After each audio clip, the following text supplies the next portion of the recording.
Asia cup হলো সেই সোনার হরিণ যা বাংলাদেশ বারবার ধরতে গিয়েও ধরা হলো না। তিনবার ফাইনাল খেলে জয়ের দ্বার প্রান্তে গিয়েও তীরে এসে তরি ডুবায় বাংলাদেশ। প্রায় ৩৮-৩৯ বছর ধরে টাইগার বাহিনী খেলছে এশিয়া কাপ। এই ৩৯ বছর ধরে এশিয়া কাপ খেলে বাংলাদেশ কি পেয়েছে আর কি হারিয়েছে চলুন জেনে নেওয়া যাক।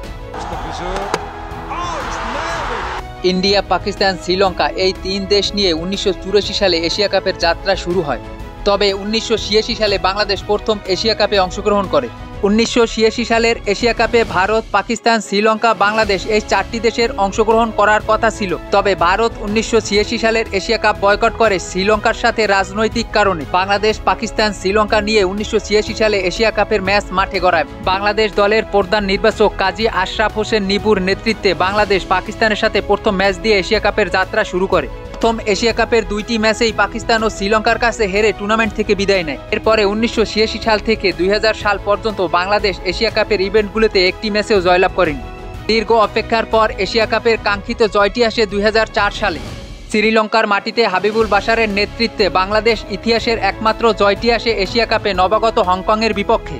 জয়টি ছিল ১১৬ রানের বিশাল ব্যবধানে। ওই জয়ের মধ্য দিয়ে বাংলাদেশ প্রথমবারের মতো এশিয়া কাপে সুপার ফোরে যায়। যদিও সুপার ফোরের দুইটি ম্যাচে ভারত ও শ্রীলঙ্কার কাছে হারে বাংলাদেশ।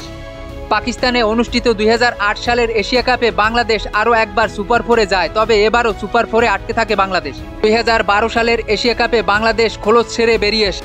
ঘরের মাঠে মুশফিকুর রহিমের নেতৃত্বে খেলতে নেমে দলটা বড়সড় চমক নিয়ে আসে। গ্রুপ পর্বে প্রথমবারের মতো এশিয়া কাপে ভারতকে হারায় বাংলাদেশ।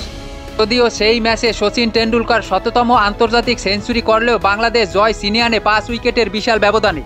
শ্রীলঙ্কাকে হারানো ছিল বাংলাদেশের জন্য আরেকটি চমক। শ্রীলঙ্কা ও ভারতকে হারিয়ে বাংলাদেশ প্রথমবারের মতো এশিয়া কাপের ফাইনালে পৌঁছে। ওই এশিয়া কাপে তামিম ইকবাল টানা ৪টি ম্যাচে ৪টি হাফ সেঞ্চুরি করে রেকর্ড গড়েন। ফাইনালে ছিল বাংলাদেশের জন্য কঠিন বেদনাদায়ক। ফাইনালে বাংলাদেশ পাকিস্তানের সাথে হারে মাত্র ২ রানের ব্যবধানে। এশিয়া কাপের বাকি আসরগুলোর গল্প শুনতে চাইলে লাইক ও কমেন্ট করুন।